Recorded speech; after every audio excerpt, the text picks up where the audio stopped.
science delusion is the belief that science already understands the nature of reality in principle, leaving only the details to be filled in. This is a very widespread belief in our society. It's the kind of belief system of people who say, I don't believe in God, I believe in science. It's a belief system which has now been spread to the entire world. But there's a conflict in the heart of science between science as a method of inquiry based on reason, evidence, hypothesis, and collective investigation, and science as a belief system or a worldview. And unfortunately, the worldview aspect of science has come to inhibit and constrict the free inquiry, which is the very lifeblood of the scientific endeavor. Since the late 19th century, science has been conducted under the aspect of a belief system or worldview, which is essentially that of materialism, philosophical materialism. And the sciences are now wholly owned subsidiaries of the materialist worldview. I think that as we break out of it, the sciences will be regenerated. What I do in my book, The Science Delusion, which is called Science Set Free in the United States, is take the 10 dogmas or assumptions of science and turn them into questions, seeing how well they stand up if you look at them scientifically. None of them stand up very well. What I'm going to do is first run through what these 10 dogmas are, and then I'll only have time to discuss one or two of them in a bit more detail. But essentially, the 10 dogmas, which are the default worldview of most educated people all over the world, are first that nature is mechanical or machine-like. The universe is like a machine, animals and plants are like machines, we're like machines. In fact, we are machines.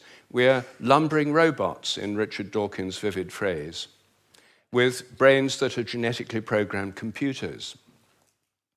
Second, matter is unconscious. The whole universe is made up of unconscious matter.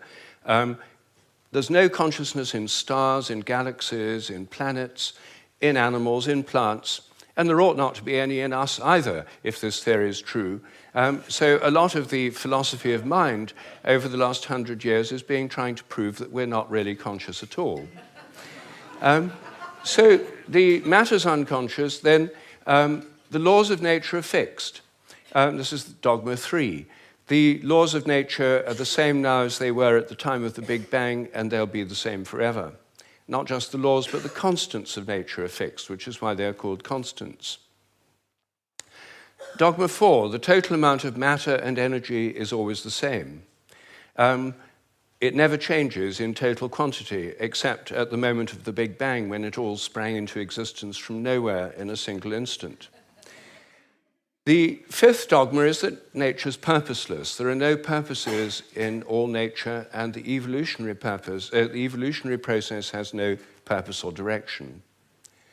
Dogma 6, biological heredity is material. Everything you inherit is in your genes, or in epigenetic modifications of the genes, or in cytoplasmic inheritance. It's material. Dogma 7, memories are stored inside your brain as material traces.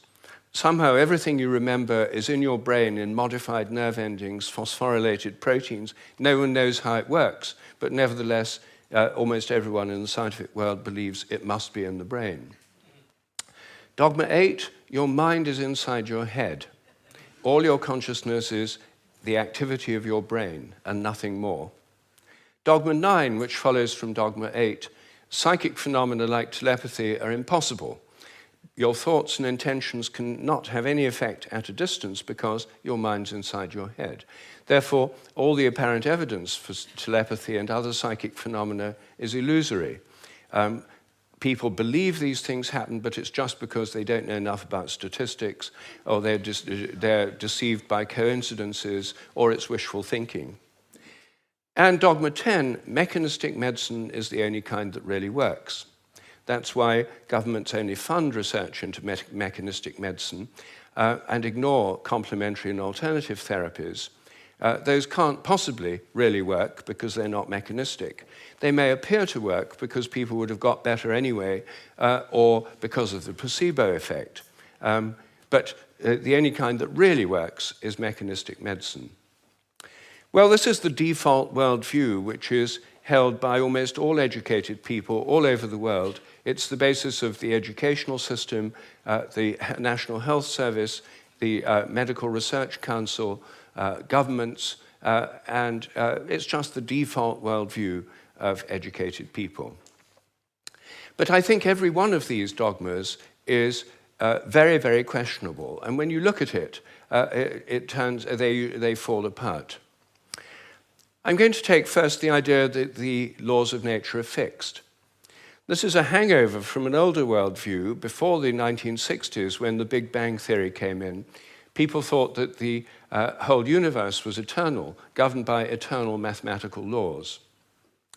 When the Big Bang came in, then that assumption continued, even though the Big Bang revealed a universe that's radically evolutionary, about 14 billion years old, growing and developing and evolving for 14 billion years, growing and cooling, and more structures and patterns appear within it.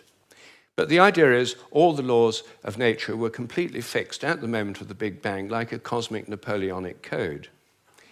As my friend Terence McKenna used to say, modern science is based on the principle, give us one free miracle and we'll explain the rest. And the one free miracle is the appearance of all the matter and energy in the universe and all the laws that govern it from nothing in a single instant. Well, in an evolutionary universe, why shouldn't the laws themselves evolve? After all, human laws do, and the idea of laws of nature is based on a metaphor with human laws. It's a very anthropocentric metaphor. Only humans have laws. In fact, only civilized societies have laws. As C.S. Lewis once said, to say that a stone falls to earth because it's obeying a law makes it a man and even a citizen. It's a metaphor that we've got so used to, we forget it's a metaphor. In an evolving universe, I think a much better idea is the idea of habits. I think the habits of nature evolve. The regularities of nature are essentially habitual. This was an idea put forward at the beginning of the 20th century by the American philosopher C.S. Peirce. And it's an idea which various other philosophers have entertained, and it's one which I myself have developed into a scientific hypothesis, the hypothesis of morphic resonance, which is the basis of these evolving habits. According to this hypothesis, everything in nature has a kind of collective memory. Resonance occurs on the basis of similarity. As a young giraffe embryo grows in its mother's womb, it tunes in to the morphic resonance of previous giraffes. It draws on that collective memory. It grows like a giraffe and it behaves like a giraffe because it's drawing on this collective memory. It has to have the right genes to make the right proteins, but genes, in my view, are grossly overrated. They only account for the proteins that the organism can make, not the shape or the form or the behavior. Every species has a kind of collective memory. Even crystals do. This theory predicts that if you make a new kind of crystal for the first time, the very first time you make it, it won't have an existing habit. But once it crystallizes, then the next time you make it, there'll be an influence from the first crystals to the second ones all over the world by morphic resonance. It'll crystallize a bit easier. The third time, there'll be an influence from the first and second crystals. There is, in fact, good evidence that new compounds get easier to crystallize all around the world, just as this theory would predict. It also predicts that if you train animals to learn a new trick, for example, rats learn a new trick in London, then all around the world, rats of the same breed should learn the same trick quicker just because the rats have learned it here. And surprisingly, there's already evidence that this actually happens. Anyway, that's my own hypothesis in a nutshell of morphic resonance. Everything depends on evolving habits, not on fixed laws. But I want to spend a few moments on the constants of nature too, because these are, again, assumed to be constant. Things like the gravitational constant, the speed of light, are called the fundamental constants. Are they really constant? Well, when I got interested in this question, I tried to find out. they're given in physics handbooks. Handbooks of physics list the existing fundamental constants, tell you their value. But I wanted to see if they'd changed, so I got the old volumes of physical handbooks. I went to the Patent Office Library here in London, and they're the only place I could find that kept the old volumes. Normally people throw them away when the new values come out. They throw away the old ones. When I did this, I found that the speed of light dropped between 1928 and 1945 by about 20 kilometers per second. It's a huge drop because they're given with errors of only fractions of decimal points of error. And yet, all over the world, it dropped, and they were all getting values very similar to each other with tiny errors. And then in 1945, it went up, 48, it went up again. And then people started getting very similar values again. I was very intrigued by this, and I couldn't make sense of it. So I went to see the head of metrology at the National Physical Laboratory in Teddington. Metrology is the science in which people measure constants. And I asked him about this. I said, what do you make of this drop in the speed of light between 1928 and 1945? And he said, oh dear, he said, you've uncovered the most embarrassing episode in the history of our science. So I said, well, could the speed of light have actually dropped? And that would have amazing implications if so. He said, no, of course it couldn't have actually dropped. It's a constant. So, well then how do you explain the fact everyone was finding it going much slower during that period? Is it because they were fudging their results to get what they thought other people should be getting, and the whole thing was just produced in the minds of physicists? We don't like to use the word fudge. I said, well, what do you prefer? He said, well, we prefer to call it intellectual phase locking.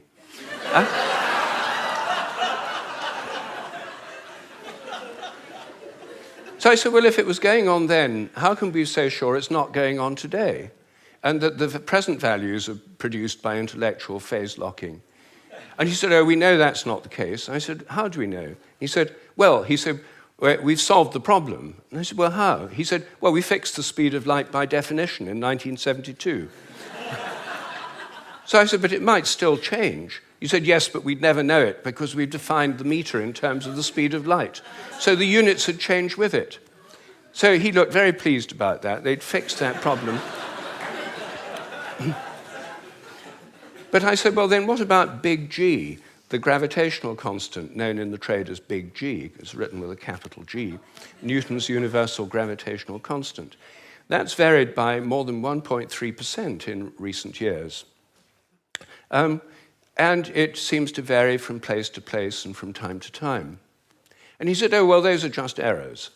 And unfortunately, there are quite big errors with big G. So I said, well, what if it's really changing? I mean, perhaps it is really changing. And then I looked at how they do it. What happens is they measure it in different labs. They get different values on different days, and then they average them. And then other labs around the world do the same, and they come out usually with a rather different average. And then the International Committee on Metrology meets every 10 years or so and average the ones from labs around the world to come up with the value of big G. But what if G were actually fluctuating?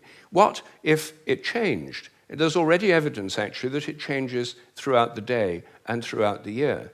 What if the Earth, as it moves through the galactic environment, went through patches of dark matter or other environmental factors that could alter it? Maybe they all change together. What if these errors are going up together and down together? For more than 10 years, I've been trying to persuade metrologists to look at the raw data. In fact, I'm now trying to persuade them to put it online on the internet with the dates and the actual measurements and see if they're correlated, to see if they're all up at one time, all down at another. If so, they might be fluctuating together, and that would tell us something very, very interesting. But no one has done this. They haven't done it because G is a constant. There's no point looking for changes.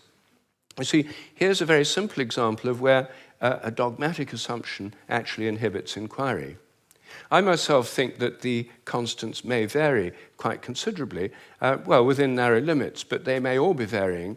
And I think the day will come when scientific journals like Nature have a weekly report on the constants, like stock market reports in newspapers. You know, this week, big G was slightly up, the charge on the electron was down, the speed of light held steady, and so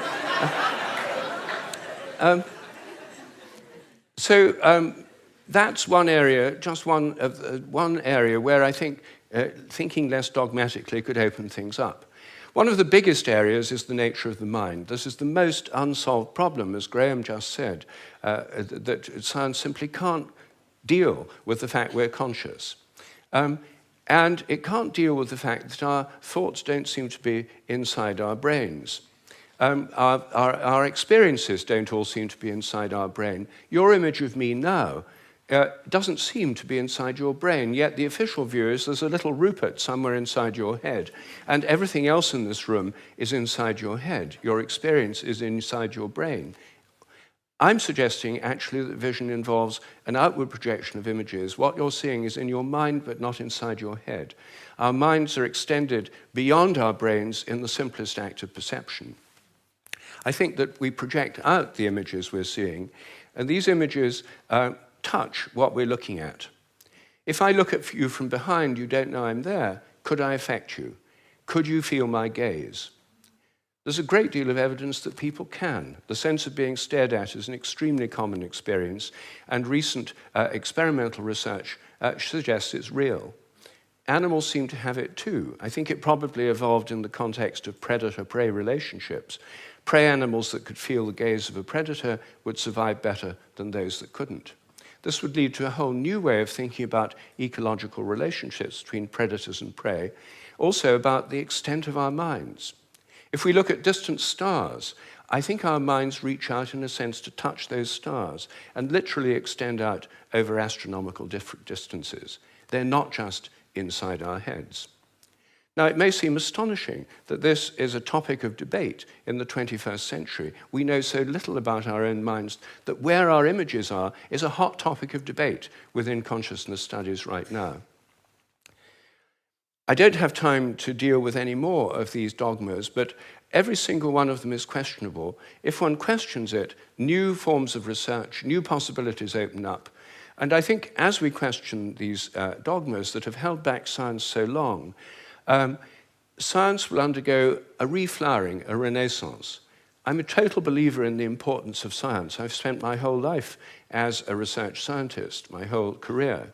But I think by moving beyond these dogmas, it can be regenerated. Once again, it can become interesting and, I hope, life-affirming. Thank you.